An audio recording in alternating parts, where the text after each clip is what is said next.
Naquele calor danado de meio-dia no sertão da Paraíba, o menino de apenas 12 anos caminhava pela estrada empoeirada, com a barriga roncando e os pés descalços queimando no asfalto quente. Zeferino, como era conhecido por todos na região, era órfão desde os 5 anos e vivia se virando como podia, dormindo ora numa casa, ora noutra, sempre dependendo da bondade alheia. Era um menino arretado, cheio de coragem, mas também desconfiado que nem gato escaldado.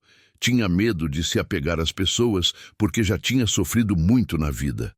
Suas roupas remendadas contavam a história de uma vida dura, mas seus olhos verdes brilhavam com uma inteligência que chamava a atenção de qualquer um que olhasse para ele com carinho. O sol rachava a terra seca, e o vento quente levantava redemoinhos de poeira que grudavam na pele suada do menino. Zeferino parou para descansar na sombra de uma árvore seca quando ouviu um barulho estranho vindo da fazenda ali do lado. Era um gemido baixinho, como se alguém tivesse passando mal. Seu coração disparou, porque mesmo sendo desconfiado, ele não conseguia ver alguém sofrendo sem tentar ajudar. Foi então que, passando pela porteira de uma fazenda grande, avistou um velho caído no chão, desmaiado debaixo de um pé de mandacaru. O homem tinha os cabelos brancos como algodão e segurava com força uma foto amarelada entre os dedos trêmulos. Zeferino reconheceu na hora. Era Otacílio Nepomuceno, fazendeiro conhecido na região, dono de muitas terras e gado, mas que vivia sozinho há anos naquela casa grande e silenciosa. "Meu Deus do céu, o que foi que aconteceu aqui?" murmurou o menino, correndo que nem um desesperado até o homem. O coração dele batia forte no peito, porque mesmo sendo novo, já tinha visto gente partir desse mundo, e sabia reconhecer quando alguém estava mal das pernas. Otacílio estava pálido que nem cera de vela, com os lábios meio roxos e a respiração fraca. Zeferino se ajoelhou do lado dele, pegou um punhado de terra e jogou fora. Depois colocou a cabeça do velho no colo, fazendo sombra com o próprio corpo. Era impressionante como aquele menino, que não tinha nada na vida, conseguia ser tão cuidadoso com um estranho. Seu Otacílio, acorde!" chamou baixinho, balançando o ombro do homem com cuidado. "Que foi que aconteceu com o senhor?" Quando o velho abriu os olhos devagar, a primeira coisa que fez foi esconder a foto no bolso da camisa, todo abestalhado, como se tivesse sido pego fazendo alguma coisa errada. Os olhos dele, que eram de um azul desbotado como o céu do final da tarde, ficaram vidrados no rosto de Zeferino, como se estivesse vendo uma assombração. Tu parece com alguém que eu conhecia", murmurou Otacílio, passando a mão trêmula no rosto suado. A voz dele saiu rouca, cheia de uma tristeza que parecia vir de muito tempo atrás. Zeferino ajudou o homem a se sentar na sombra. Pegou a cuia que sempre carregava e correu até o açude para buscar água fresca. Otacílio bebeu devagar, como se cada gole doesse na garganta, e não tirava os olhos do menino. Era uma careza estranha, meio assustada, meio esperançosa. "O senhor está se sentindo melhor agora?" perguntou Zeferino, genuinamente preocupado. "Quer que eu chame alguém? Tem gente na casa?" Não tem ninguém não, meu filho. Vivo sozinho aqui há mais tempo do que deveria", respondeu Otacílio, e na voz dele tinha uma solidão que cortava o coração. "Tu mora por aqui?" Zeferino baixou a cabeça envergonhado. "Não tenho casa própria não, seu Otacílio. Vou ficando por aí, onde me deixam dormir. Às vezes na casa da dona Creusa, às vezes debaixo da ponte quando chove." O fazendeiro ficou calado por um tempo comprido, só observando o menino. Tinha alguma coisa naquele garoto que mexia com ele de um jeito que não conseguia explicar. Talvez fosse aqueles olhos verdes, tão parecidos com... Não podia pensar nisso agora. "Escuta aqui, Zeferino", disse Otacílio, se esforçando para ficar de pé. "Que tal você ficar aqui na fazenda uns dias? Tenho muito serviço e podia usar uma ajuda. Te pago direitinho e você tem onde dormir e o que comer." O menino ficou desconfiado na hora. Experiência de vida tinha-lhe ensinado que quando as coisas pareciam boas demais, geralmente tinha pegadinha por trás. Mas a fome era mais forte que a desconfiança. E aquela casa grande parecia um paraíso comparado com os lugares onde costumava dormir. "O senhor não vai querer nada de estranho de mim, né?" perguntou Zeferino, olhando direto nos olhos do velho. Mesmo sendo criança, ele sabia que o mundo tinha gente ruim e não ia se colocar em perigo por causa de um prato de comida. "Que história é essa, menino? Só quero uma ajuda honesta com os afazeres da fazenda." "Nada mais, nada menos", respondeu Otacílio, e na voz dele tinha uma sinceridade que tranquilizou o garoto. Durante os dias que se seguiram, Zeferino se instalou num quartinho pequeno nos fundos da casa, que tinha uma cama simples, mas limpinha, e uma janela que dava para o quintal onde as galinhas ciscavam. Era o lugar mais confortável onde ele já tinha dormido na vida. Mas logo percebeu que o fazendeiro ficava o tempo todo observando ele, principalmente quando achava que ninguém estava vendo. Otacílio ficava parado na varanda, tomando seu café, com aquela mesma careza estranha de quem está vendo fantasma. E sempre que o menino aparecia de repente, o velho escondia alguma coisa no bolso. Sempre aquela foto amarelada. "Dona Mercedinha, a senhora sabe por que seu Otacílio fica me olhando daquele jeito?" perguntou Zeferino para a cozinheira da fazenda, uma senhora gordinha e simpática que vinha 3 vezes por semana para fazer a comida e cuidar da casa. Mercedinha parou de mexer o feijão no fogão e olhou para o menino com carinho. "Esse homem carrega uma tristeza muito grande no peito, meu filho. Perdeu pessoas importantes na vida e às vezes fica meio avoado, lembrando do passado." "Que pessoas ele perdeu?" insistiu Zeferino curioso. "Isso aí é a história dele para contar, não minha", respondeu ela, mas baixou a voz como quem vai contar um segredo. "Só sei que ele teve uma filha que foi embora há muito tempo e nunca mais voltou. Dizem que eles brigaram feio e ela partiu daqui grávida e magoada." O coração de Zeferino deu um pulo. Será que... Não podia ser coincidência. Mas aqueles olhos verdes, que sua mãe sempre dizia que tinha herdado de alguém especial, será que podiam vir de uma família que ele não conhecia? Naquela noite, Zeferino não conseguiu dormir direito. Ficou virando na cama pequena, pensando nas palavras de Dona Mercedinha e na careza estranha de Otacílio. Quando finalmente estava pegando no sono, ouviu passos no quintal. Espiou pela janela e viu o fazendeiro caminhando devagar até um pé de juazeiro, com a tal foto na mão. O menino colocou a roupa e saiu escondido, pisando de mansinho para não fazer barulho. Se escondeu atrás do galinheiro e conseguiu ouvir quando Otacílio começou a falar sozinho, com a voz embargada de choro. "Perdoa eu, minha filha. Perdoa eu por não ter acreditado em você quando disse que estava grávida. Perdoa eu por ter mandado você embora de casa como se fosse uma estranha." As pernas de Zeferino fraquejaram. O mundo começou a girar ao redor dele e teve que se segurar na parede do galinheiro para não cair. Será que aquele homem tinha alguma ligação com sua mãe? Será que a história triste que Dona Mercedinha tinha contado tinha a ver com ele? O coração do menino batia tão forte que parecia que ia sair pela boca. Todas as perguntas que tinha feito a vida inteira sobre sua família, sobre de onde tinha vindo, sobre por que sua mãe sempre ficava triste quando ele perguntava sobre o pai dele. Tudo parecia estar se encaixando de um jeito assustador. Mas antes que pudesse processar direito todas essas informações, ouviu o barulho de um carro chegando na estrada. Era tarde da noite e visita naquele horário não era coisa normal. Zeferino se escondeu melhor atrás do galinheiro e viu uma mulher saindo de um carro importado, toda emperiquitada, com roupas caras e uma bolsa que brilhava na luz da lua. A mulher bateu na porta da frente e quando Otacílio foi atender, ainda com os olhos vermelhos de tanto chorar, ela se jogou no pescoço dele como se fosse parente chegado. "Tio Otacílio, que saudade", disse ela. Mas na voz tinha uma falsidade que até Zeferino, mesmo sendo criança, conseguiu perceber.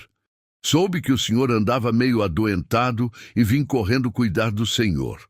Otacílio ficou confuso, coçando a cabeça.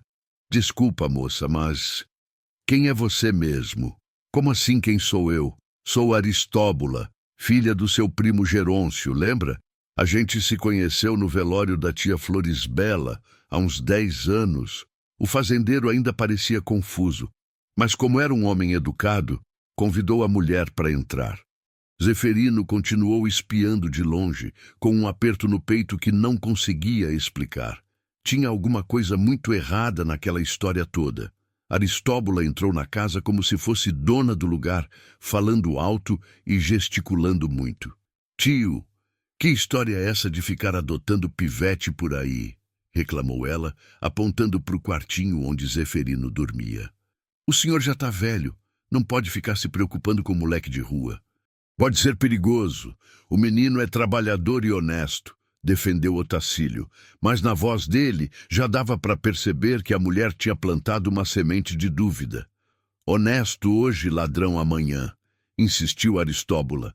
Essa gente assim não tem educação, tio. O senhor é muito bondoso, mas bondade demais vira maldade. Esse moleque pode roubar tudo que o senhor tem e ainda fazer pior. Zeferino sentiu o coração se despedaçar. Ali estava ele de novo, sendo julgado e rejeitado por alguém que nem o conhecia direito. Era sempre a mesma história. As pessoas olhavam para ele e só viam um moleque de rua, sem valor, sem família, sem futuro. Mas o que mais doía era ver a cara de Otacílio mudando aos poucos, a desconfiança crescendo nos olhos dele. Talvez aquela mulher tivesse razão. Talvez ele não devesse mesmo estar ali, sonhando com uma família que nunca ia ter. Com os olhos cheios de lágrimas, Zeferino voltou para o quartinho e começou a juntar suas poucas coisas. Se ia ser expulso mesmo, preferia sair com dignidade, de cabeça erguida, do que esperar ser humilhado na manhã seguinte. Mas quando estava quase terminando de arrumar a trouxinha, ouviu a conversa na sala ficar mais alta. Aristóbula estava insistindo que Otacílio fizesse um testamento, deixando tudo para ela, já que ela era a única família que ele tinha. O senhor já está velho, tio. Qualquer hora pode ter um desses ataques de novo. E aí? Quem vai cuidar das suas coisas? Esse moleque aí, por favor, né? Foi nessa hora que Zeferino entendeu que aquela mulher não tinha aparecido ali por acaso. Ela queria alguma coisa, e ele era só um obstáculo no caminho dela. O menino se lembrou das palavras da mãe, que sempre dizia para ele nunca baixar a cabeça para gente ruim, mesmo quando as coisas ficassem difíceis. Não vou sair daqui correndo que nem um covarde, murmurou para si mesmo, secando as lágrimas.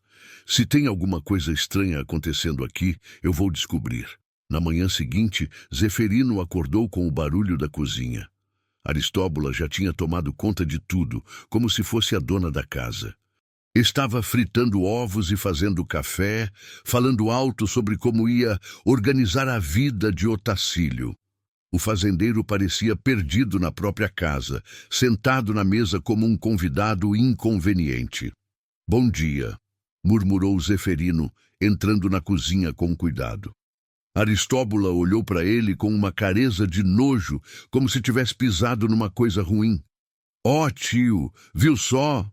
Nem pede licença para entrar. Isso é educação? Disse ela, batendo a frigideira com mais força do que precisava. Onde já se viu moleque entrar na cozinha na hora da refeição dos patrões? Zeferino sentiu o rosto esquentar de vergonha. Otacílio não disse nada, só ficou mexendo o café na xícara, evitando olhar para os olhos do menino. Era como se da noite para o dia tivesse virado um estranho. Desculpa, seu Otacílio, murmurou o garoto. Vou tomar meu café lá fora mesmo. Mas quando foi pegar o pão que sempre ficava na mesa para ele, Aristóbula puxou o prato para longe. Comida não é de graça não, menino. Se quer comer, tem que trabalhar dobrado para compensar. O estômago de Zeferino roncou, mas ele engoliu o orgulho e saiu de cabeça erguida. Ia trabalhar mesmo, mais do que nunca, para mostrar para aquela mulher que ele não era vagabundo. Passou o dia todo capinando, consertando cerca, cuidando dos animais, sem parar nem para descansar direito.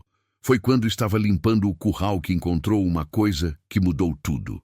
Atrás de uma pilha de feno velho, achou uma caixa de madeira meio estragada pela chuva. Dentro tinha um monte de cartas amareladas, todas escritas com uma letra caprichada de mulher. Meu querido pai. Começava uma delas. Sei que o senhor ainda está bravo comigo, mas preciso que saiba que não me arrependo de nada. O amor que sinto por esse homem é verdadeiro e o filho que estou esperando vai ser criado com muito amor, mesmo que seja longe do Senhor. O coração de Zeferino disparou. Aquela letra parecia com a que sua mãe usava para escrever as poucas coisas que escrevia. Continuou lendo, com as mãos tremendo. Papai, eu perdoo o senhor por ter me mandado embora. Perdoo porque sei que um dia o senhor vai entender que eu só queria ser feliz. Quando meu filho nascer, vou dar para ele o nome que sempre sonhei, Zeferino, como o senhor sempre dizia que ia chamar o primeiro neto. A carta caiu das mãos do menino. O mundo começou a girar e ele teve que se sentar no chão para não desmaiar. Não podia ser verdade. Não podia ser que depois de uma vida inteira procurando por respostas, elas estivessem bem ali, naquela fazenda. Vasculhou as outras cartas com desespero. Eram todas da mesma pessoa, sempre assinadas como sua filha que te ama, Gorete. O nome da mãe dele, Gorete Silva, que sempre dizia que tinha vindo de uma família de fazendeiros, mas nunca contava os detalhes. A última carta era diferente das outras, mais triste, mais desesperada. Pai, meu filho nasceu faz 2 meses. É um menino lindo, com os olhos verdes da família, mas as coisas tão difíceis aqui na cidade. O pai dele nos abandonou quando soube que eu não tinha dinheiro nem família para me apoiar. Tô trabalhando de doméstica para conseguir sustentar o Zeferino, mas está muito pesado. Se um dia o senhor quiser conhecer seu neto, a carta terminava aí, como se tivesse sido interrompida no meio. Zeferino juntou todas as cartas e correu para casa, com o coração batendo forte. Precisava falar com Otacílio, mostrar para ele aquelas provas. Mas quando chegou na varanda, ouviu Aristóbula falando ao telefone e as palavras dela fizeram seu sangue gelar. Não se preocupa não, Hermenegildo. O velho já está começando a desconfiar do moleque mesmo. Mais uns dias e ele vai mandar o garoto embora sozinho. Eu sei que ele pode complicar nossos planos se descobrir alguma coisa sobre a herança. Não precisa vir aqui não. Eu dou um jeito. O menino se escondeu atrás da pilastra da varanda, tentando entender o que estava acontecendo. Que herança era essa? E quem era esse tal de Hermenegildo? O advogado falou que o velho tem uns papéis guardados que podem provar a existência de outros herdeiros. Continuou Aristóbula. Mas se a gente conseguir que ele faça o testamento antes, não vai ter problema. Eu já procurei a casa toda, mas não achei nada ainda. Zeferino entendeu na hora que aquela mulher era uma farsa completa. Ela não era sobrinha de ninguém. Era uma golpista atrás da herança do fazendeiro. E pior, ela sabia que podia existir outros herdeiros, talvez até ele mesmo. Com as cartas escondidas debaixo da camisa, Zeferino esperou Aristóbula sair para a cidade, dizendo que ia comprar remédios para Otacílio. Assim que o carro sumiu na estrada, ele correu para casa e encontrou o fazendeiro sentado na sala, olhando para aquela foto amarelada. Seu Otacílio, preciso falar com o senhor, disse o menino, a voz saindo meio engasgada de nervoso.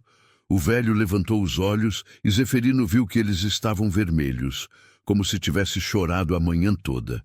O que foi, menino? Zeferino puxou as cartas de debaixo da camisa e colocou na mesa, na frente de Otacílio. Achei isso no curral, escondido no meio do feno. O fazendeiro olhou para as cartas e ficou branco que nem papel. As mãos dele tremiam tanto que mal conseguia pegar os papéis. Quando leu as primeiras linhas, começou a chorar que nem criança. Minha filha, minha Gorete, murmurou, apertando as cartas contra o peito. Ela escreveu para mim. Ela escreveu e eu nunca soube.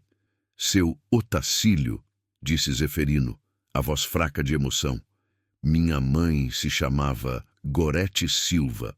Ela morreu quando eu tinha 5 anos, mas antes sempre falava que tinha vindo de uma fazenda, que tinha uma família que não queria saber dela. O velho olhou para o menino como se tivesse levado um tiro. Não pode ser. Não pode ser que você seja... O senhor é meu avô, disse Zeferino, as lágrimas escorrendo pelo rosto. A foto que o senhor sempre fica olhando é da minha mãe, não é?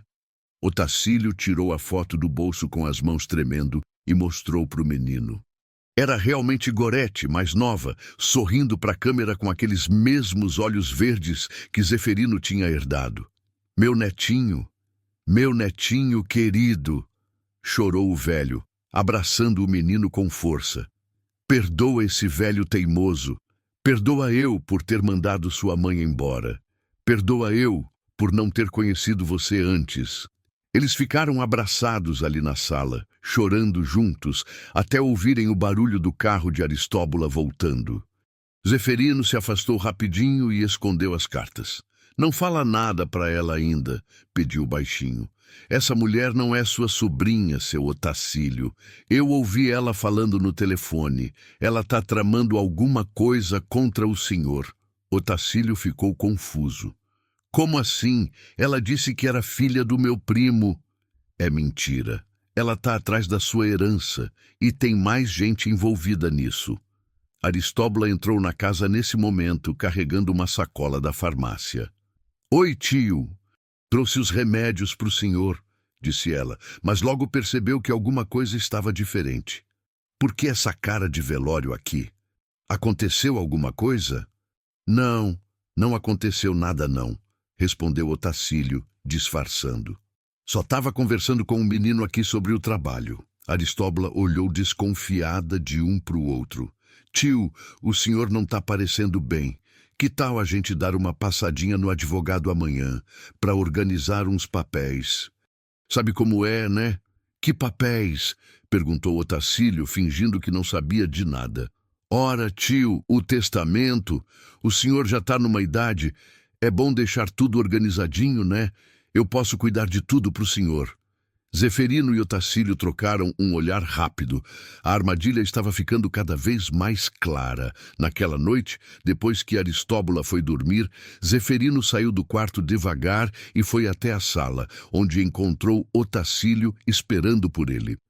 Os dois conversaram baixinho sobre tudo o que tinha acontecido. Ela deve ter outros cúmplices, sussurrou Zeferino. Ouvi ela falar com um tal de Hermenegildo no telefone. Hermenegildo. Esse nome me lembra alguma coisa, murmurou Otacílio, coçando a cabeça. Acho que já ouvi falar dele por aqui.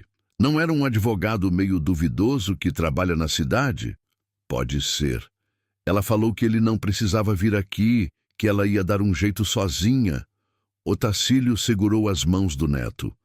Zeferino, meu menino, perdoa esse velho por ter demorado tanto para te encontrar. Se eu não fosse tão teimoso, tão orgulhoso, sua mãe não teria sofrido tanto e você não teria passado por todas essas dificuldades. O senhor não sabia, vô, disse o menino, usando pela primeira vez a palavra que sempre sonhou poder falar. Mamãe nunca me contou direito a história. Só dizia que um dia eu ia entender tudo. Ela era uma menina boa, trabalhadora, inteligente. Mas quando apareceu aqui grávida, falando que ia casar com um homem que eu não conhecia, eu fiquei danado da vida. Pensei que ela estava se perdendo, que aquele homem só queria se aproveitar dela. E o que aconteceu? Briguei com ela feio. Disse umas coisas muito ruins que me arrependo até hoje. Mandei ela sair de casa e nunca mais voltar se não mudasse de ideia. Otacílio limpou as lágrimas. Não sabia que ela tentou me procurar depois, que escreveu essas cartas. Onde o senhor guardava as correspondências naquela época? Ah, meu filho, eu nunca cuidei dessas coisas direito. Quem recebia as cartas Era Florisbela, minha irmã mais nova. Ela que cuidava da casa, que organizava tudo, morreu há uns 5 anos. Zeferino entendeu na hora. Então ela deve ter escondido as cartas da minha mãe para o senhor não ver. Deve ter pensado que era melhor assim, que ia me magoar ainda mais, suspirou Otacílio. Florisbela sempre foi muito protetora comigo. Seu Otacílio, vô, disse Zeferino hesitante. Que história é essa de herança que a Aristóbula tanto fala? O velho ficou sério. É uma coisa complicada, meu neto. Meu irmão gêmeo, Astolfo, morreu mês passado em São Paulo. Ele nunca casou, não teve filhos e deixou uma herança grande. Mas no testamento dele está escrito que se eu morrer, a herança toda vai para o meu herdeiro direto. E quem seria esse herdeiro? Até hoje eu pensava que não tinha ninguém. Por isso, essa tal de Aristóbula apareceu aqui, se dizendo minha sobrinha, querendo que eu faça um testamento deixando tudo para ela. Zeferino sentiu um frio na barriga. Mas agora o senhor sabe que tem um herdeiro, né? Eu sou seu neto. É, meu filho. Isso muda tudo. Se essa mulher descobrir quem você realmente é, pode tentar alguma coisa para te prejudicar. Como se tivesse sido chamada pelo pensamento deles, Aristóbula apareceu na sala naquele momento, de camisola, com uma careza sonolenta. Que conversinha é essa de madrugada, tio? O senhor precisa descansar. Só estava conversando com o menino sobre o serviço de amanhã, mentiu Otacílio. Aristóbula olhou para os dois com desconfiança. Sei. Gil, o senhor anda muito apegado nesse moleque. Isso não é bom não, gente assim só traz problema. O menino é trabalhador e honesto, defendeu Otacílio com mais firmeza na voz. Por enquanto, tio, por enquanto. Aristóbula deu uma risadinha falsa. Mas enfim, vou voltar para a cama. Amanhã a gente vai naquele advogado, né? Para resolver logo essa questão do testamento. Depois que ela sumiu no corredor, Zeferino e Otacílio ficaram se olhando, preocupados. A situação estava ficando perigosa e eles precisavam agir rápido antes que Aristóbula conseguisse colocar o plano dela em prática. Vô, e se a gente for na polícia? Sugeriu Zeferino. Com que prova, meu filho? Até agora ela não fez nada de crime. Só mentiu sobre ser minha sobrinha e isso não dá cadeia. Então o que a gente faz? Otacílio pensou por um momento. Vamos ter que ser espertos. Amanhã eu finjo que aceito ir no advogado com ela. Mas, na verdade, a gente vai descobrir quem é esse tal de Hermenegildo e desmascarar essa farsa toda. Assista até o final. Você não vai se arrepender. Comente o que você acha que vai acontecer. Sua opinião é muito importante. E se inscreva no meu canal para apoiar meu trabalho. Sua ajuda é muito importante. Mas quando estavam se despedindo para ir cada um para o seu quarto, ouviram um barulho estranho vindo da cozinha. Era como se alguém tivesse derrubado alguma coisa. Otacílio pegou uma lanterna e os dois foram ver o que era. A porta da despensa estava aberta e várias coisas estavam espalhadas pelo chão. Aristóbula estava ali, de camisola mesmo, vasculhando as prateleiras como uma doida. Que é isso, moça? Que história é essa? Perguntou Otacílio, assustado. Aristóbula se virou com a cara vermelha de vergonha por ter sido pega em flagrante. Ah, tio, é que Eu escutei um barulho e pensei que podia ser rato. Vim ver. Mas no chão, no meio da bagunça, estava uma caixa velha que Otacílio reconheceu na hora. Era onde ele guardava os documentos importantes da fazenda, inclusive uns papéis que o irmão tinha mandado de São Paulo antes de morrer. Você estava procurando o que exatamente? Perguntou Otacílio, a voz ficando mais dura. Aristóbula tentou disfarçar, mas era tarde demais. A máscara tinha caído e agora não tinha mais como esconder suas verdadeiras intenções. Tio, o senhor não entende. Eu só quero cuidar dos seus interesses. Cuidar dos meus interesses ou dos seus? Rebateu o fazendeiro. Foi nesse momento que Zeferino viu uma coisa que fez seu sangue gelar. Na mão de Aristóbula tinha um envelope lacrado com o nome Testamento Astolfo Nepomuceno, escrito em letra caprichada. A mulher tinha encontrado o documento que provava tudo sobre a herança. E agora, sabendo que tinha sido descoberta, não ia ter mais nada a perder. O silêncio na despensa era ensurdecedor. Aristóbula segurava o envelope do testamento com as mãos tremendo, como uma criança pega fazendo arte. Otacílio e Zeferino estavam parados na porta, olhando para ela com uma mistura de decepção e raiva. "Me dá esse papel aqui", disse Otacílio, estendendo a mão. A voz dele tinha uma autoridade que Zeferino nunca tinha escutado antes. "Tio, o senhor não entende", tentou argumentar Aristóbula, mas a voz saiu fraca, sem convencimento. "Eu entendo muito bem. Você não é minha sobrinha, é? Nunca foi família minha. Veio aqui para me roubar, para se aproveitar de um velho que mora sozinho." Aristóbula largou o envelope no chão e passou as mãos no cabelo desesperada. Quando viu que não tinha mais como enganar ninguém, a máscara caiu de vez.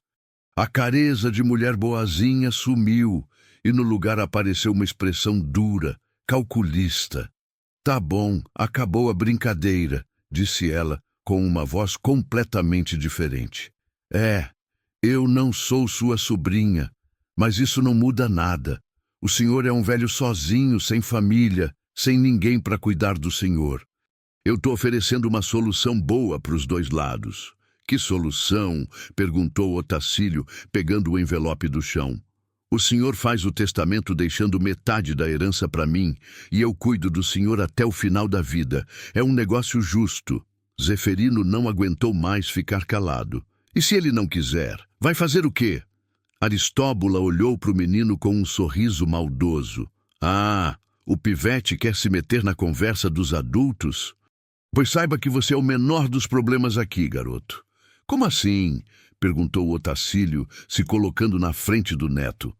"Ora, tio, quer dizer, Otacílio, esse moleque apareceu aqui do nada, se aproveitando da sua bondade. Quem garante que ele não é um golpista igual a mim? Pode até ser que seja pior." O coração de Zeferino disparou. Se ela descobrisse quem ele realmente era, que ele era o verdadeiro herdeiro, as coisas podiam ficar muito perigosas. "O menino não tem nada a ver com isso", defendeu Otacílio. "Não tem? Então por que vocês dois estavam conversando escondido de madrugada?" "Achei que eu não vi, mas vi sim. Vocês estão tramando alguma coisa contra mim." A situação estava ficando tensa demais. Aristóbula estava encurralada, e gente desesperada é capaz de qualquer coisa. Otacílio percebeu isso e tentou acalmar os ânimos. "Vamos todos para a sala conversar direito. Aqui na despensa não é lugar para resolver essas questões." Aristóbula concordou, mas Zeferino reparou que ela pegou uma faca pequena da gaveta quando achou que ninguém estava vendo. O menino ficou com um aperto no peito, mas não falou nada para não piorar a situação. Na sala, Otacílio abriu o envelope e começou a ler o testamento do irmão. À medida que ia lendo, a cara dele ficava cada vez mais séria. "Que foi, vô?" perguntou Zeferino, esquecendo de disfarçar. Aristóbula ficou com os olhos arregalados. "Vô, esse moleque chamou você de vô?" Otacílio e Zeferino se entreolharam, percebendo que tinham dado um passo em falso. Agora não tinha mais como esconder a verdade. "É", disse Otacílio, erguendo o queixo com dignidade. "Zeferino é meu neto, filho da minha filha Gorete, que eu mandei embora de casa há 15 anos, por causa do meu orgulho danado." Aristóbula ficou branca que nem papel. "Neto? Você tem um neto?" "Tenho, sim. E segundo esse testamento aqui do meu irmão, se alguma coisa acontecer comigo, toda a herança vai para o meu herdeiro direto, ou seja, para o Zeferino." A mulher começou a andar de um lado para o outro na sala, como um bicho enjaulado. Não. Isso não pode estar acontecendo. Eu planejei tudo direitinho. Estudei a vida de vocês. Sabia que você não tinha família." "Pois se enganou", disse Otacílio firmemente. "Quanto dinheiro é, vô?" perguntou Zeferino, curioso. Otacílio olhou para o papel de novo. Segundo aqui, são 2 fazendas em São Paulo, uma casa na capital, investimentos no banco.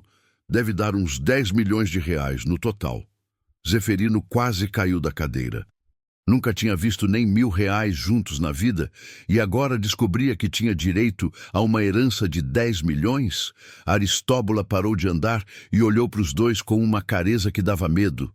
10 milhões, 10 milhões que eram para ser meus.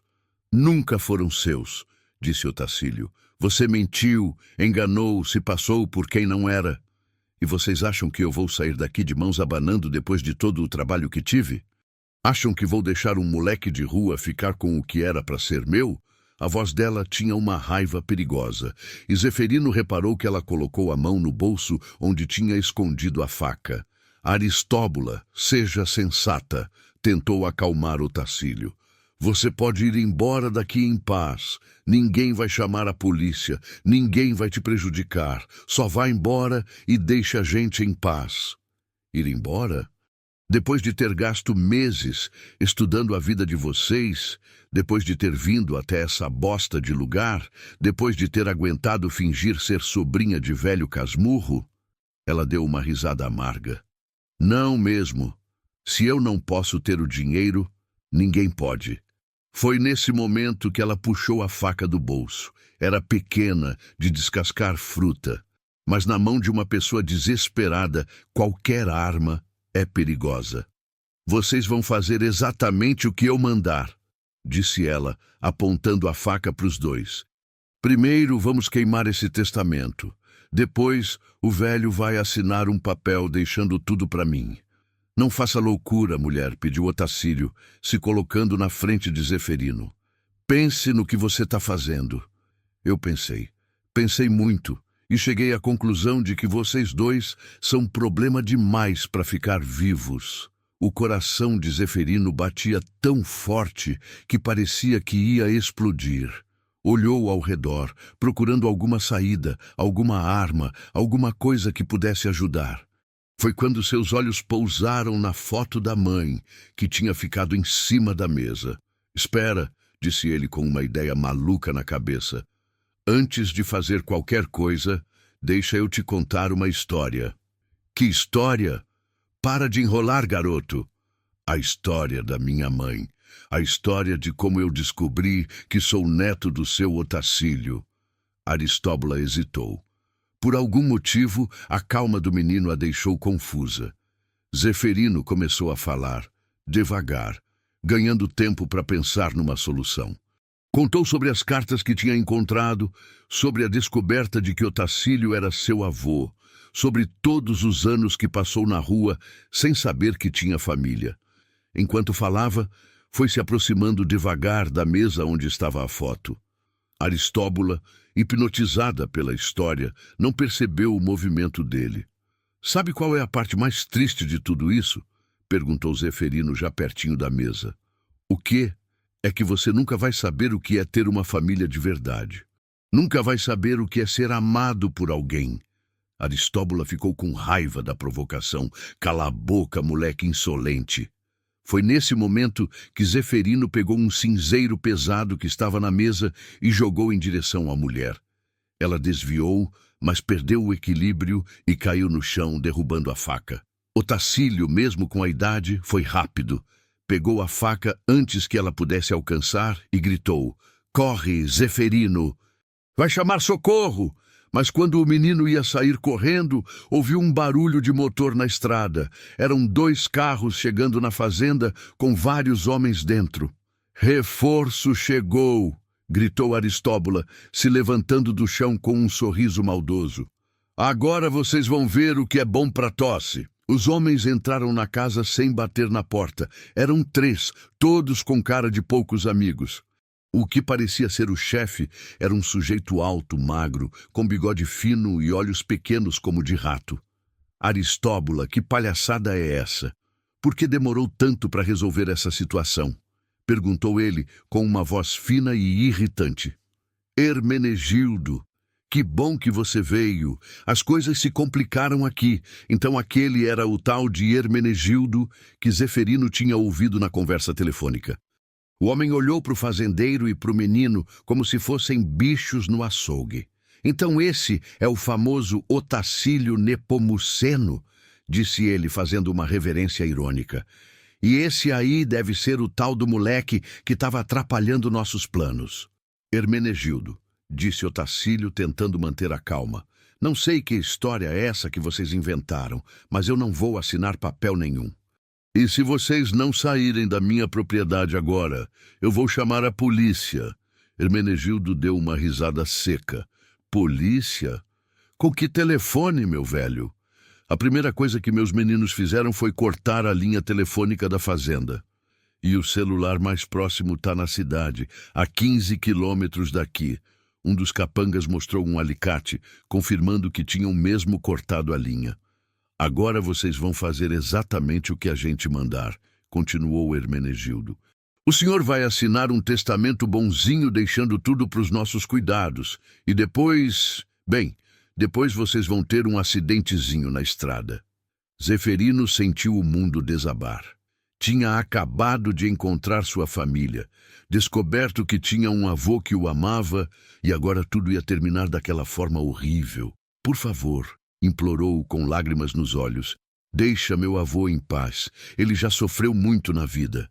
Se vocês querem alguém para culpar, culpem a mim. Hermenegildo achou graça da situação. Olha só que bonitinho, o netinho quer proteger o vovô, que coisa mais fofinha. Deixa o menino fora disso, Hermenegildo, disse Aristóbula. Ele não tem nada a ver com a herança. Não tem? Segundo o testamento que vocês estavam lendo agora há pouco, tem sim. Esse garoto é o herdeiro direto de tudo. Então, ele é um problema tão grande quanto o velho. Otacílio segurou a mão do neto. Zeferino, perdoa esse vovô velho e teimoso por ter te encontrado tão tarde. Perdoa por não ter conseguido te proteger direito. Não fala assim, vô. A gente vai sair dessa. Vai sair dessa como? Debochou Hermenegildo. Vocês estão cercados, sem comunicação, sem saída. É melhor aceitar a situação e colaborar. Pelo menos assim, a coisa é mais rápida e menos dolorosa. Mas foi nesse momento que aconteceu algo que ninguém esperava. Dona Mercedinha, a cozinheira, apareceu na porta da sala. Ela tinha chegado mais cedo que o normal para preparar o café da manhã. E quando viu os carros estranhos na porta, resolveu dar uma espiada. Que confusão é essa aqui? Perguntou ela inocentemente. Hermenegildo e seus capangas se viraram surpresos. Ninguém tinha percebido a chegada da mulher. Dona Mercedinha! Gritou Zeferino. Chama a polícia! Eles querem machucar a gente! A mulher, que era esperta apesar da idade, entendeu na hora que a coisa estava feia. Sem fazer alarde, disse: Ah, sei. Então vocês não vão querer o café da manhã hoje, né? Vou voltar lá para a cidade então. Ninguém vai lugar nenhum, gritou Hermenegildo, mandando um dos capangas segurar a mulher. Mas Dona Mercedinha não era boba. Antes de sair de casa, ela tinha deixado um bilhete para o marido dizendo onde ia estar. E tinha combinado com ele que, se não voltasse até uma certa hora, ele deveria ir atrás dela. Escuta aqui, moço, disse ela para o Hermenegildo, com aquela autoridade que só as mães e avós têm. Eu já criei 5 filhos e cuidei de 10 netos. Não é um frangalho igual a você que vai me meter medo. Hermenegildo ficou irritado com a ousadia da mulher. Cala a boca, velha, se não quer sair machucada daqui. Machucada? Machucada vai ficar você quando meu marido chegar aqui com a espingarda dele. Ele já deve estar no caminho, porque combinou de vir me buscar daqui a pouco. A informação deixou Hermenegildo nervoso. Se aparecesse mais gente, a situação ia ficar complicada para eles. Quanto tempo a gente tem? Perguntou ele para Aristóbula. Como é que eu vou saber? Você que devia ter planejado isso direito. Tá bom, mudança de planos. A gente vai ter que acelerar as coisas aqui.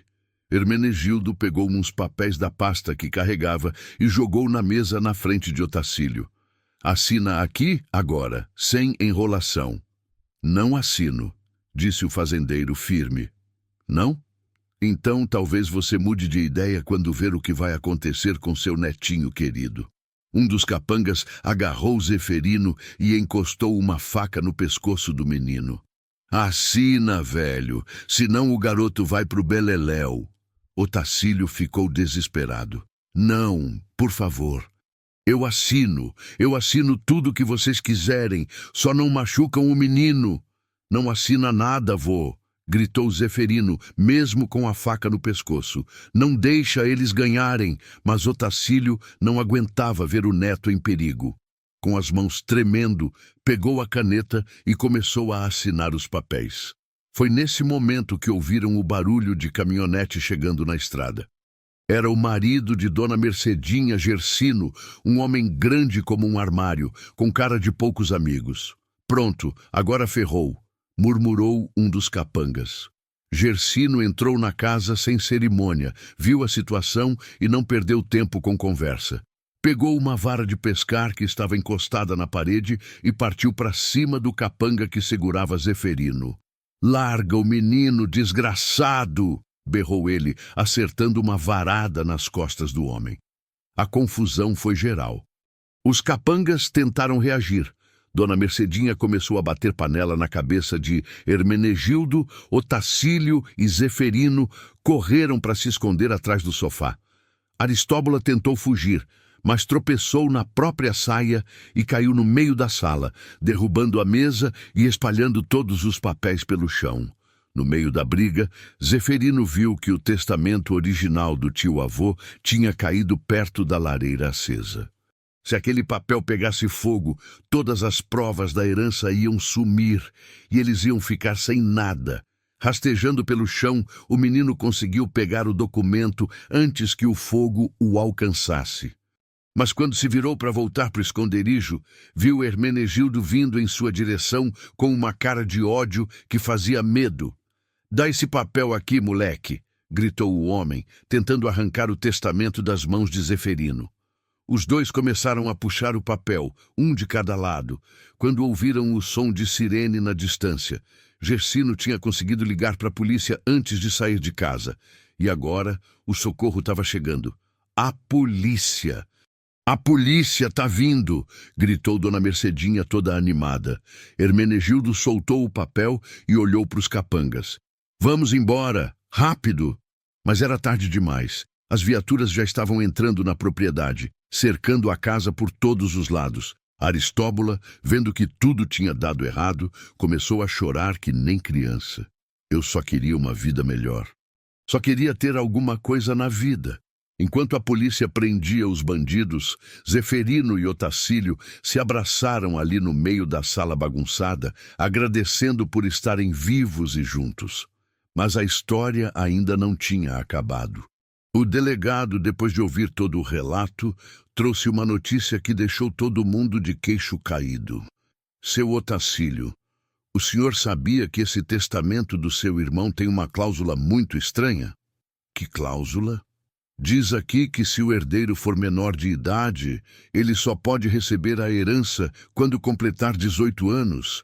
Até lá, o dinheiro fica administrado por um tutor nomeado pelo tribunal. Zeferino sentiu o coração afundar. Mais 6 anos esperando para ter acesso à herança? E se o tribunal nomeasse um tutor ruim que quisesse roubar o dinheiro dele? Otacílio percebeu a preocupação do neto. E quem pode ser esse tutor, delegado? Normalmente seria um parente próximo, alguém de confiança da família. No caso, o senhor seria a escolha mais natural. O alívio foi geral. Pelo menos o dinheiro ia ficar nas mãos certas. Mas quando tudo parecia que ia acabar bem, o delegado trouxe mais uma notícia que mudou tudo de novo. Tem mais uma coisa, seu Otacílio. Esse testamento, ele não é o único que existe. Encontramos outro documento na casa do seu irmão em São Paulo, e esse segundo testamento diz coisa bem diferente. O silêncio na sala era de cortar com faca. Todo mundo olhava para o delegado, esperando ele explicar que história era aquela do segundo testamento. Zeferino sentia o coração batendo forte, com medo de que toda a esperança que tinha ganhado fosse embora de novo. Como assim outro testamento, delegado? Perguntou Otacílio, a voz saindo meio engasgada. O delegado, um homem sério chamado Anacleto Peregrino, abriu a pasta que tinha trazido e tirou um envelope lacrado. Encontramos esse documento no cofre particular do seu irmão, seu Otacílio. Tem data mais recente que o primeiro testamento. Aristóbula, mesmo algemada, esticou o pescoço para tentar ver o papel. Se tem data mais recente, então esse é o que vale, não é? Exato, confirmou o delegado. Na lei, o testamento mais novo cancela o mais velho. Zeferino sentiu as pernas bambearem. Depois de tudo que tinha passado, depois de ter encontrado sua família, ia perder tudo por causa de um papel que nem sabia que existia. Otacílio segurou a mão do neto com força. Começou a ler em voz alta. Eu, Astolfo Nepomuceno, em pleno gozo das minhas faculdades mentais, declaro que este é meu último testamento, cancelando todos os anteriores. O coração de todo mundo disparou. Deixo todas as minhas posses e bens para meu irmão gêmeo, Otacílio Nepomuceno, com uma condição especial. Que condição? Perguntou Otacílio, ansioso. O delegado continuou lendo. A condição é que meu irmão use essa herança para encontrar e cuidar dos descendentes da nossa família que possam ter ficado perdidos pelo mundo. Seja o que for que tem aí, a gente enfrenta juntos, tá bom? O delegado abriu o envelope devagar, como se soubesse que aquilo ia mudar a vida de todo mundo ali. Soube recentemente, através de uma investigação particular, que Otacílio teve uma filha chamada Gorete, que saiu de casa grávida há muitos anos. Se essa informação for verdadeira e se existir um neto, toda a herança deve ser usada para dar a essa criança a vida que ela merece, com educação, oportunidades e muito amor. As lágrimas começaram a escorrer pelo rosto de Zeferino. Não podia ser verdade. Não podia ser que o tio-avô, que nunca tinha conhecido, soubesse da existência dele. Tem mais, continuou o delegado. Se o neto for encontrado e se Otacílio provar que é capaz de ser um bom avô, toda a herança passa automaticamente para o menino quando ele completar 18 anos. Mas enquanto isso, Otacílio deve usar o dinheiro para dar para o garoto tudo que a nossa família não conseguiu dar para a filha dele. Otacílio estava chorando que nem criança. Meu irmão sabia. Ele descobriu sobre o Zeferino. Como ele descobriu? Perguntou o menino, ainda sem acreditar no que estava ouvindo. O delegado olhou para o final do testamento. Tem uma carta anexa aqui. Quer que eu leia? Lê, por favor, pediu Otacílio. Meu querido irmão Otacílio, começou o delegado. Se você está lendo isso, é porque eu já parti desse mundo. Espero que não me guarde rancor pelo que vou contar. Há 2 anos, contratei um detetive particular para investigar nossa família. Sempre senti que você escondia algum sofrimento muito grande e queria entender o porquê. Zeferino e Otacílio se entreolharam, emocionados. O detetive descobriu sobre Gorete, sobre a briga de vocês, sobre ela ter saído grávida daqui. Também descobriu que ela teve um filho, que deu o nome de Zeferino, mas que morreu quando o menino tinha apenas 5 anos. Desde então, o garoto vive pelas ruas, sem saber que tem família. A voz do delegado ficou embargada de emoção. Otacílio, eu sei que você é um homem orgulhoso, teimoso, mas também sei que tem um coração bom. Se o destino trouxer esse menino até você, não repita os erros do passado. Dê a ele o amor que não conseguimos dar para Gorete. A herança é só um detalhe. O que importa é que nossa família se encontre de novo. O silêncio que se seguiu foi quebrado apenas pelos soluços de Zeferino e Otacílio, que se abraçavam como se fosse a primeira e última vez. Dona Mercedinha, que tinha ficado ali durante toda a confusão, limpou as lágrimas com o avental.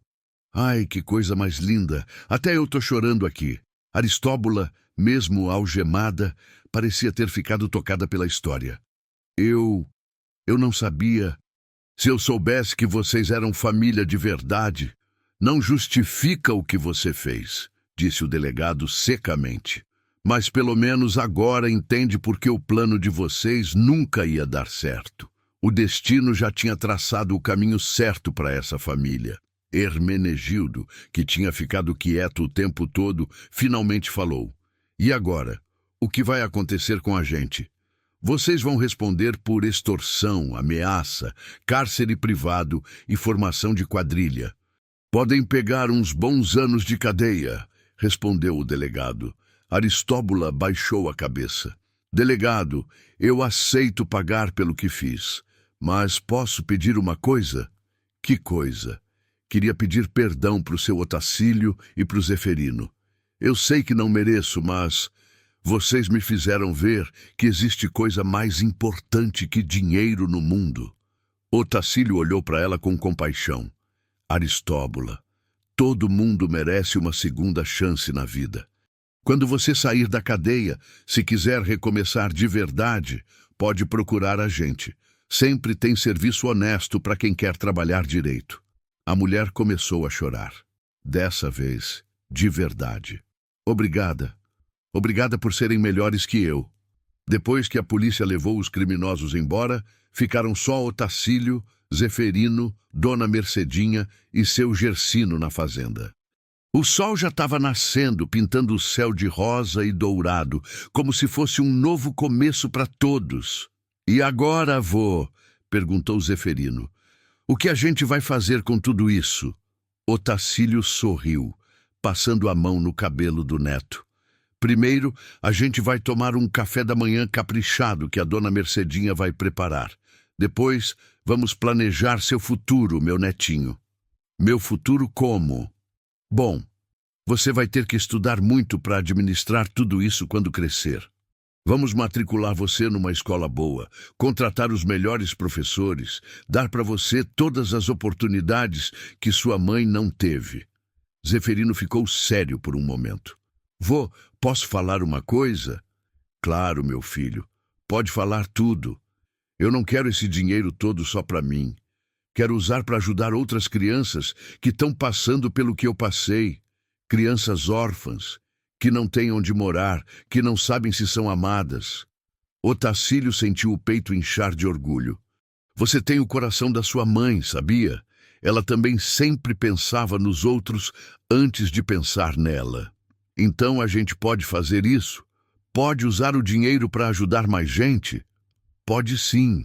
Na verdade, acho que era exatamente isso que seu tio-avô Astolfo queria. Ele sempre foi um homem generoso que gostava de ajudar quem precisava. Dona Mercedinha, que estava ouvindo a conversa, se aproximou dos dois. Posso dar uma sugestão? Claro, Dona Mercedinha. A senhora sempre dá os melhores conselhos. Por que vocês não transformam parte da fazenda num lugar para receber crianças carentes? Não um orfanato, mas uma casa grande, onde elas podem ficar enquanto a gente procura famílias boas para adotar elas. Zeferino pulou de alegria. Que ideia mais linda! A gente pode ter cavalinhos para as crianças aprenderem a andar. Pode ter uma horta, onde elas plantem suas próprias verduras.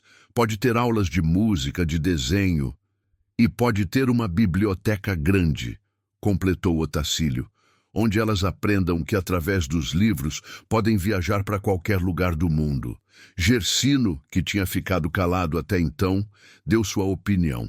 E eu posso ensinar os meninos maiores a trabalhar com madeira, a consertar cerca, a cuidar dos bichos. Trabalho honesto nunca fez mal a ninguém. Os meses que se seguiram foram os mais felizes da vida de Zeferino. Ele começou a estudar numa escola particular da cidade, mas sempre voltava para a fazenda no final da tarde para ficar com o avô. Otacílio matriculou ele em aulas de música, de informática, de inglês, tudo que pudesse abrir portas para o futuro do menino. Mas o mais importante era a relação entre eles. Toda noite, antes de dormir, eles sentavam na varanda para conversar sobre o dia, sobre os planos, sobre a saudade da Gorete. Otacílio contava histórias da filha quando era pequena, e Zeferino contava as poucas lembranças que tinha da mãe. Sabe o que ela mais gostava de fazer quando era criança? Perguntou Otacílio numa dessas conversas. O quê? Cuidar dos bichinhos machucados. Vivia trazendo passarinho com asa quebrada, gatinho abandonado, cachorro atropelado. Transformava o quarto dela num hospital veterinário improvisado. Zeferino sorriu. Ela fazia isso comigo também. Quando a gente morava naquela casinha pequenininha, ela sempre arrumava um jeitinho de ajudar os bichos de rua. Você puxou ela nessa parte do coração bom, meu neto. 6 meses depois, a Casa da Esperança foi inaugurada. Era uma parte da fazenda que tinha sido reformada especialmente para receber crianças em situação de risco. Tinha quartos coloridos, uma sala de jogos, biblioteca, cozinha industrial, enfermaria e até uma capelinha pequena onde quem quisesse podia rezar. No dia da inauguração, apareceu uma multidão de gente da região. O prefeito, o padre, as professoras das escolas, famílias interessadas em adoção. Mas quem mais chamou a atenção foi uma mulher elegante de uns 50 anos que chegou de carro importado. Posso falar com o responsável pela casa? Perguntou ela para Dona Mercedinha. Claro. Vou chamar o seu Otacílio e o Zeferino. Quando os dois se aproximaram, a mulher se apresentou. Meu nome é Constância Eulália. Sou psicóloga especialista em adoção. Soube do trabalho de vocês e gostaria de oferecer meus serviços voluntários. Que bom, disse Otacílio. A gente precisa mesmo de profissionais qualificados. Mas tem uma coisa que me chamou a atenção, continuou Constância. O nome do menino aqui, Zeferino, é um nome pouco comum. É sim, concordou Zeferino. Minha mãe disse que escolheu porque era o nome que meu avô queria dar para o primeiro neto. Constância ficou pálida. Sua mãe, como ela se chamava? Gorete Silva. Por quê? A mulher começou a tremer. Gorete Silva, que trabalhava como doméstica, que morava numa casinha pequena no bairro São José. Zeferino e Otacílio se entreolharam surpresos. Como a senhora conhecia minha mãe? Constância começou a chorar. Porque eu era patroa dela. Ela trabalhou na minha casa durante 2 anos, quando você era bem pequeno.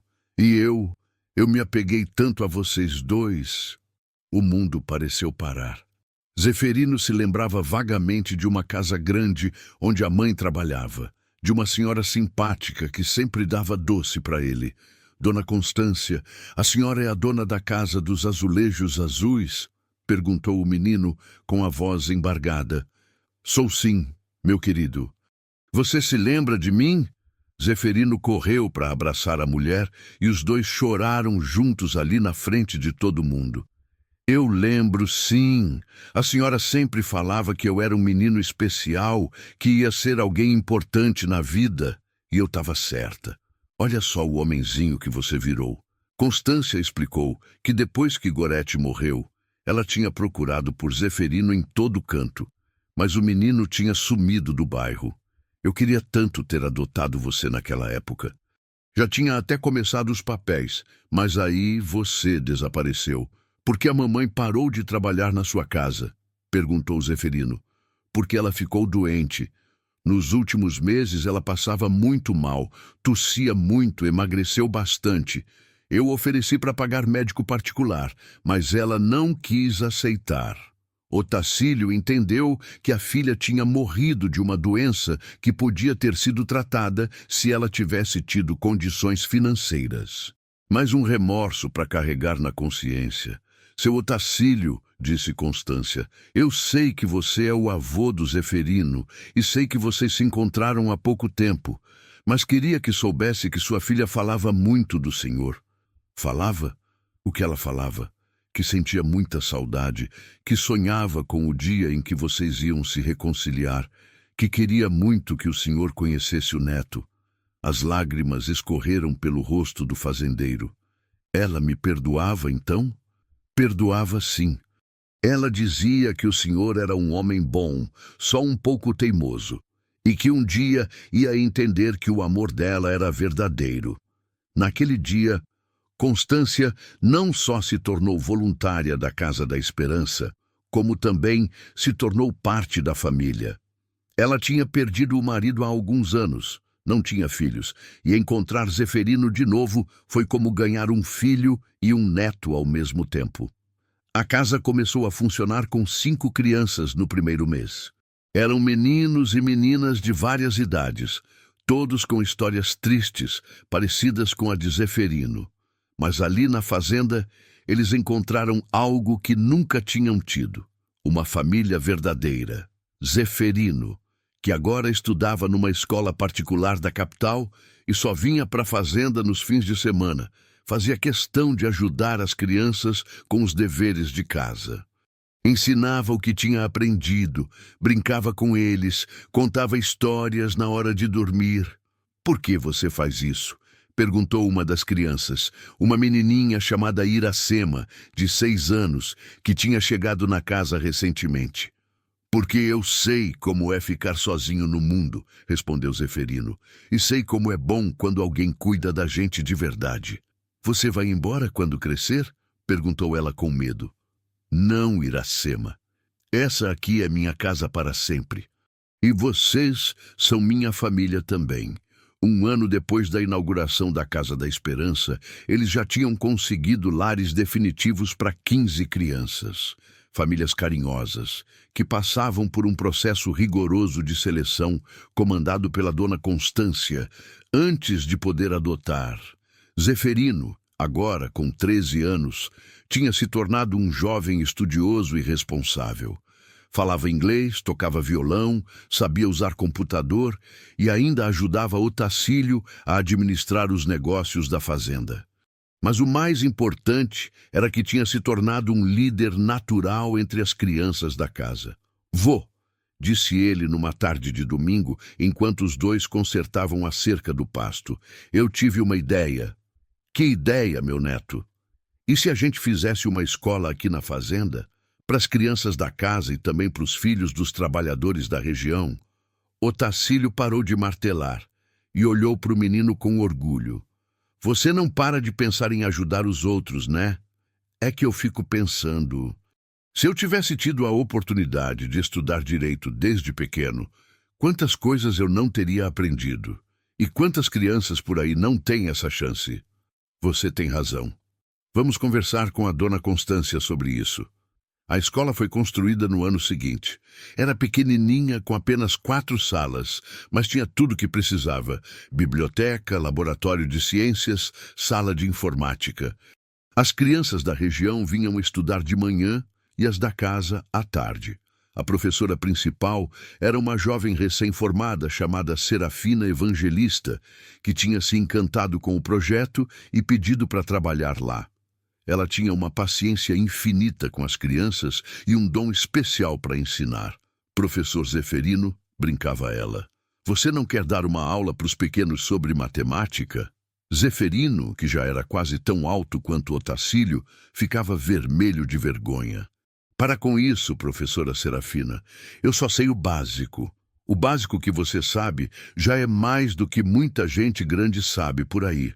Em 5 anos de funcionamento, a Casa da Esperança e a escola tinham se tornado referência na região.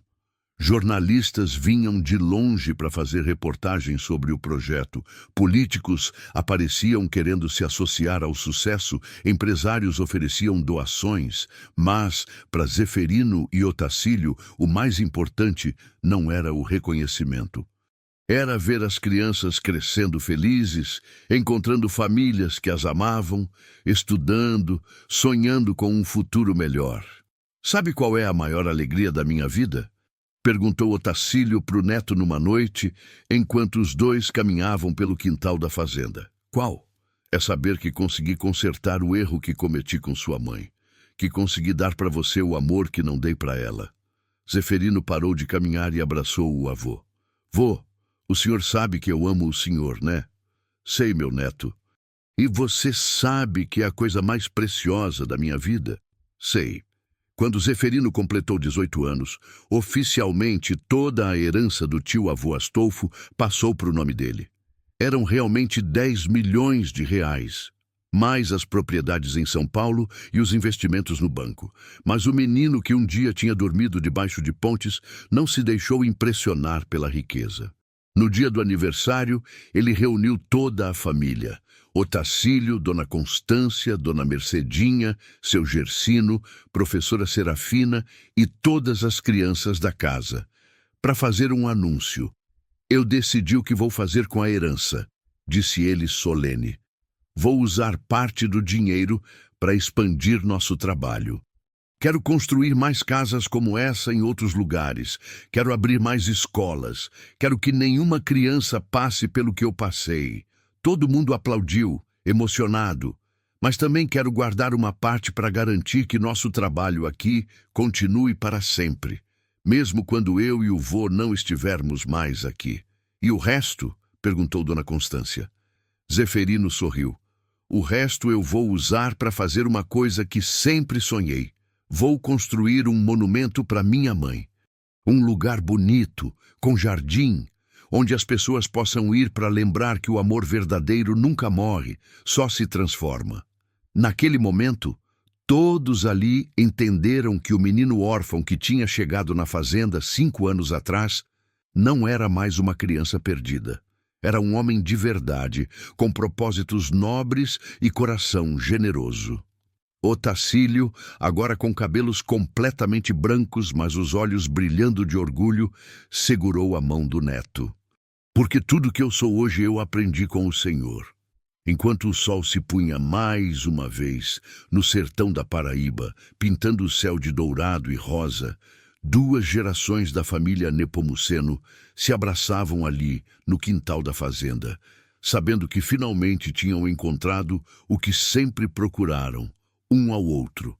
E em algum lugar, no céu estrelado que se abria sobre suas cabeças, Gorete Silva sorria, sabendo que o amor que ela plantou no coração do filho tinha florescido da maneira mais bonita possível.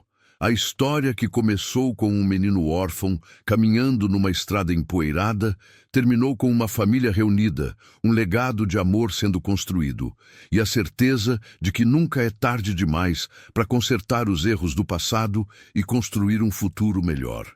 E assim, de geração em geração, o amor continuaria se multiplicando, provando que as maiores riquezas da vida não são aquelas que cabem no bolso, mas sim aquelas que cabem no coração. Sua mãe estaria muito orgulhosa de você, Zeferino. Eu sei, vô, e o senhor também pode ficar orgulhoso.